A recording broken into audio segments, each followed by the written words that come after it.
Hey, friends, how's it going? Hope you're having a good day and that your Sunday is not filled with the Sunday scaries. Um, I am coming into you just for a few minutes, just to give you a little reassurance tonight.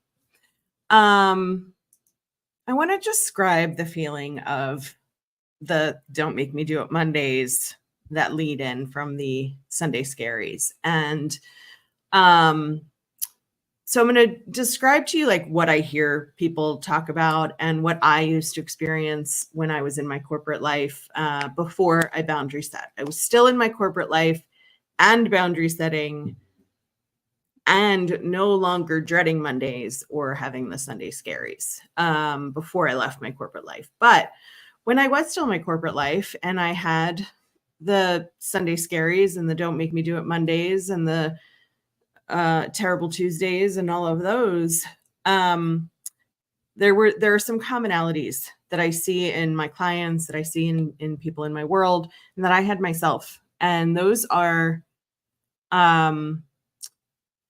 like a definite mood change on Sunday as the evening progresses. You could be having like a lovely Sunday, brunch with friends, hanging out, kids to sports, whatever it is you're doing.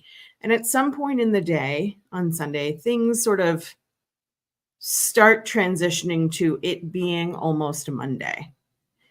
And when that happens, there's this like sinking feeling because in your brain, there's some stuff you didn't finish on Friday or Saturday or Sunday morning that you know is going to come up tomorrow. There's some emails waiting for you that either you've responded to and now you're waiting for a response, or that you have to respond to and you gave yourself the weekend to not respond. And all you feel is this like sense of dread from head to toe, and this sense of wishing that there was a different way for you to make money so that you didn't have to go to this job that is sucking life out of you. And sometimes that comes in the form of dread. Sometimes it comes in the form of fear. And like, yeah, you can be a 45-year-old, 55-year-old, 65-year-old human and be afraid to go to work, even though there's like nothing in particular that you're afraid of.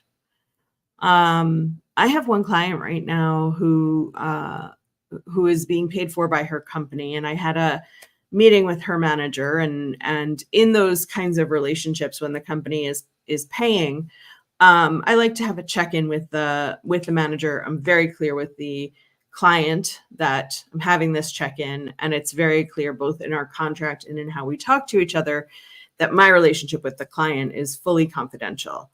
And so the point in having the meeting with the supervisor is when the company is paying is really to see what the supervisor is observing in terms of changes. And then I bring that back to the employee. And in this case, the supervisor had done, already a really thorough job of having conversations with her employee, my client, and was clear with me that what she was telling me, where she had seen really positive change and where she had not seen changes yet, or things that she wanted to see worked on, that she had had these conversations with the client. And so when I went back to the client and I had this conversation, one of the points that the supervisor made was that this client lives in constant fear that she's going to be fired. Now, this client is a director level client. The client is incredibly smart and capable. Does she have things to work on? Who doesn't have things to work on? Right? That's why she's talking to me. But if you live in this constant fear that something bad is going to happen, that you're going to get into trouble, that you're going to be fired, that there's going to be more work put on your plate. And by the way, this client is not in constant danger of being fired. It's a fear that she lives with. And so if you have this feeling, I'm going to be fired, what's going to come at me. I'm dreading every meeting this week. There's nothing I'm looking forward to. I'm in meetings all day, every day until 4 or 5, and that's when I can start doing my job. And you get this like sinking feeling that's really almost like a daily sinking feeling that maybe you can let go of a little bit on Friday night or on Saturday, but it comes back on Sunday.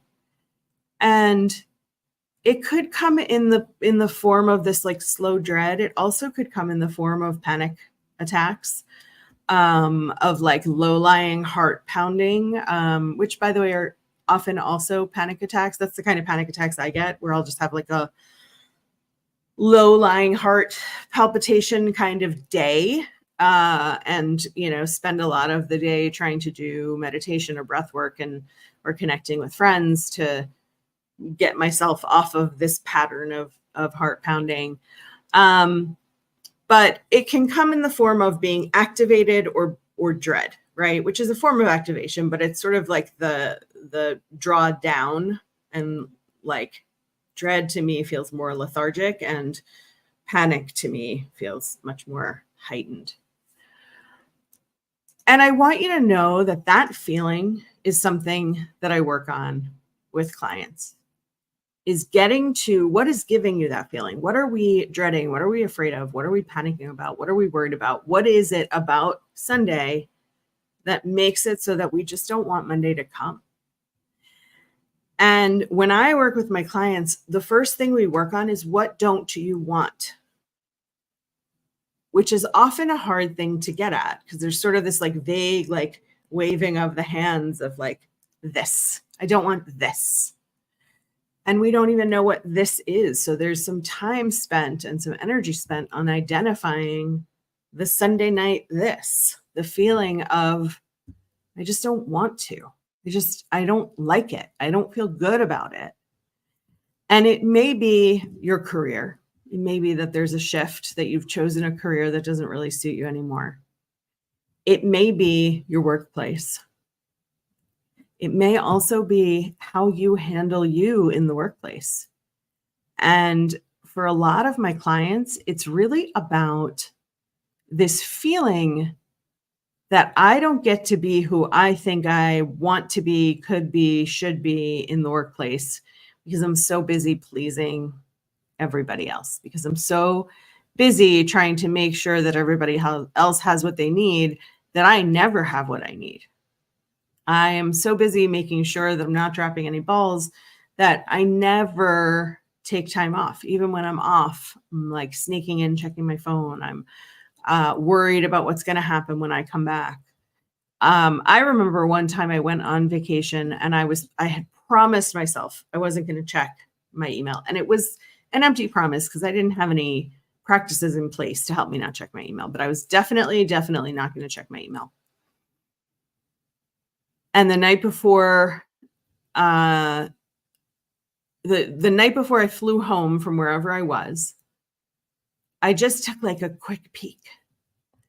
And there was a really awful situation waiting for me in my inbox from an employee who was complaining about something that had happened. And it was something that I needed to investigate. And I had no idea whether somebody else had handled it or not, because there was no follow-up. There was just I need to speak with you. And then, there was no follow-up, because clearly this person had gotten my out of office that said I was not checking email. So it was perfectly valid for me to not check email. This employee and all the employees had my cell phone, so they could have texted me if they wanted to get in touch with me. And what I had done to myself was just hype myself up for having to handle this situation in a couple of days. I think I flew back on like a Friday night or a Saturday.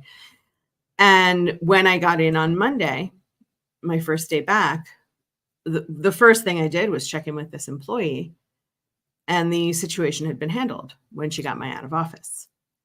And the CEO had called a board member who was an employment attorney, who gave them the advice that they needed, and situation was handled.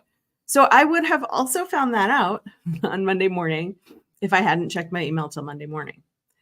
But I see this all the time with my clients, is that we spin around, and I'll talk about that on another live, but we spin around whatever situations are unsettled and unfinished. And we think about what's going to be bad about the week.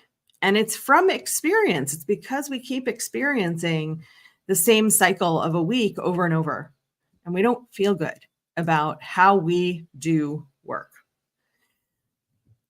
What I know from my own experience, from experience of people who are in my network, and from the experience I have in working with my clients, is all of this is solvable. And I use the word solvable on purpose because it's not about being fixed. We're not broken. We have pieces that have broken links, and pieces of us that need healing, and pieces of us that need to learn different ways to do things. But we are not broken by work. We get to decide how we want to handle things from here forward, even though we've handled things in ways that don't feel good before. So when I think about that, and I think about the successes that I've had with my clients who have been able to set boundaries, to deal with their burnout, some of them have done that in place, and they've stayed where they are. They've stayed working where they are, and they found joy where they are, or they found just reprieve. Like they don't want to move now because of other circumstances in their lives, but their work life is so much better because they've taken control of the things they can take control of: when they leave, when they go on vacation, when they come in, how they accept or decline meetings, how they accept or decline requests for projects, how they accept or decline work for their teams.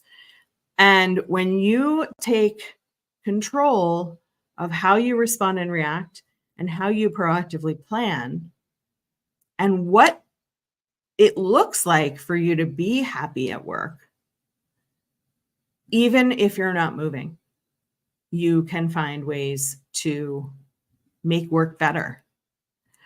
Even if you are moving, you can find ways to play in the sandbox you're in now and figure out how you want things to be, and set boundaries where you are now, and learn how to delegate better where you are now, and learn how to find joy in your work and how to stand up for yourself where you are now, so that when you do go somewhere new, you're not just starting with a new location, you've started to build some new habits. If you want to talk about this, if you want to have a conversation about this, I offer a free strategy call. It's a 30-minute strategy call where we talk about you. We talk about what's happening. Where are you now? What do you actually want? What do you know that you want? And what do you not know that you want, but you know you don't want? That was a lot of words all jumbled together. But what do you want? What do you not want? And what's got you stuck? Because we all get stuck. I am my own example of being stuck. I was stuck for years while coaching other people to get them unstuck. And what's beautiful is when you hand your trust over from trying to hold on to all of it yourself, and you hand it over to a partner in an executive coach, you're no longer 100% responsible for handling every single issue yourself. You have a partner, you have a resource, you have somebody who's rooting for you, you have somebody who can ask you the questions you don't know to ask yourself. You have somebody who can help you take really small, low-risk steps to build boundaries and build confidence. And you can start right now to change your life. And I have space for you. I have space for clients right now. And I would love to have a conversation with you about what it looks like to work together. So you can feel free to DM me. My link is in my bio, wherever you find me. If you have found me somewhere obscure, I have a link tree, which is linktree/Lauren Lefkowitz. And I'm the only executive coach named Lauren Lefkowitz out there. There are many Lauren Lefkowitzes out there, but I am the only executive coach named Lauren Lefkowitz. Would love to have a chat with you. Thank you so much for stopping by on my 24th day of going live. And I'll see you tomorrow. Have Have a great night.